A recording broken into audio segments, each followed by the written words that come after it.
This is Chris Kelly with your weekly wrap-up of our Six-Pack 101. So wow, the first week flew by, and what we want to do today is just kind of make a laundry list of some of the things that we talked about. Alright, so when we're looking at important concepts for constructing the perfect ab circuit, the perfect workout to ensure we get what we need, it's clear that just working our abs is not what we want to do. Okay, it also involves a process of stretching our hips, making sure we're eating the right foods, and then getting in the killer ab circuits that I've been laying down upon you people. So what we've got first and foremost is we have the half kneeling hip flexor stretch. Alright, generally this is one thing that should be done certainly before every ab workout, but really if you're really looking to be successful, again, lean forward, you're going to feel a good stretch here, butt is tight, contract for 5 seconds, relax, hold for 60 to 90 seconds. I mean, this should be done on a daily basis. Just doing this would get you results, and I would recommend, for those that have tight hips, for those that kind of sit down for a living, which is most of us,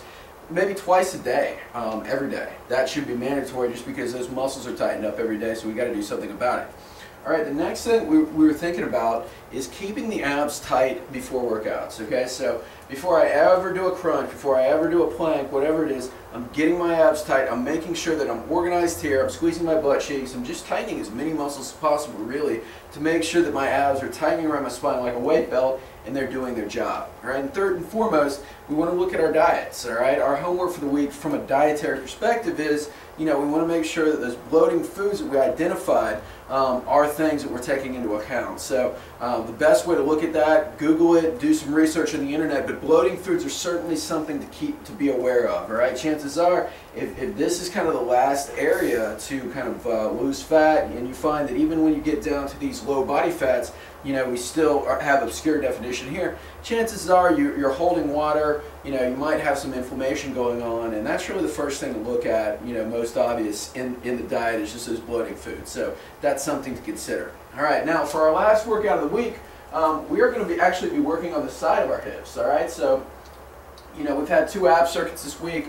We've also had one for the butt. Alright, now we're going to get one for the side of the hips. So really everything is kind of worked in sequence here. But for today, for our workout, we're going to need just a trusty X band here. Alright, so this is a stretch band. Really, you can get this really at any major exercise location, sporting goods store of any kind, right? And what I'm going to do, this is called an X band side kick. So I'm going to stand on the band and I'm going to cross it like an X. Alright, so for our first move, we've got just a side kick to one side. Alright, pretty simple. I'm just kicking in this position here. I'm just trying to keep tension of the band really. So you kick out, lower fairly slowly, and just try to stay upright. Try not to side bend, just use your leg.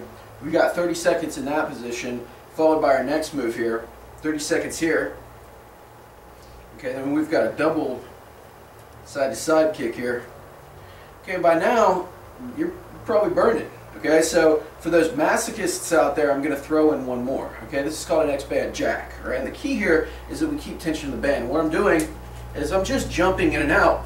And again, this is not a very big motion, but one error that I see a lot is people will jump in and we lose that tension. If I'm out here the whole time, really little steps, I'm really hitting that muscle repeatedly without stopping. So doing each of those things for 30 seconds for 3 rounds. I'd say if you're a beginner, stick with the first 3.